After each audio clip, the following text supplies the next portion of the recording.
Pemirsa, kita masuk ke berita yang pertama. Untuk mencegah tindak kejahatan pencurian dan peristiwa kebakaran, Polres Lubuk Linggau menghimbau masyarakat supaya memastikan keamanan rumah sebelum ditinggal mudik.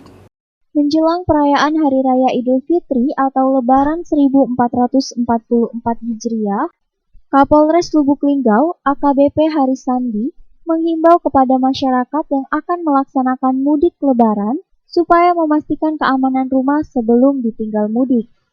Terlebih, sebelum berangkat menuju kampung halaman, agar memastikan kondisi rumah harus dipastikan aman supaya tidak terjadi hal-hal yang tidak diinginkan. Kembali, Kapolres meminta kepada masyarakat yang bepergian mudik untuk melaporkan atau menitipkan rumah kepada tetangga yang tidak mudik atau RT setempat, serta melaporkannya kepada Babin bahwa akan mudik.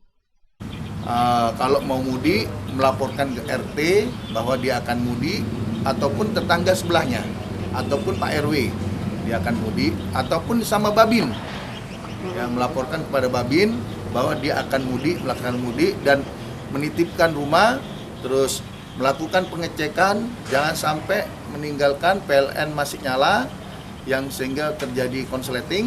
Yang kedua, PDAM tetap menyala, ya, sehingga menimbulkan rekening PDAM meningkat.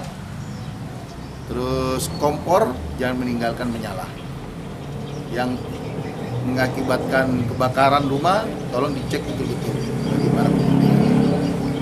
Tim Liputan Silam Pari TV.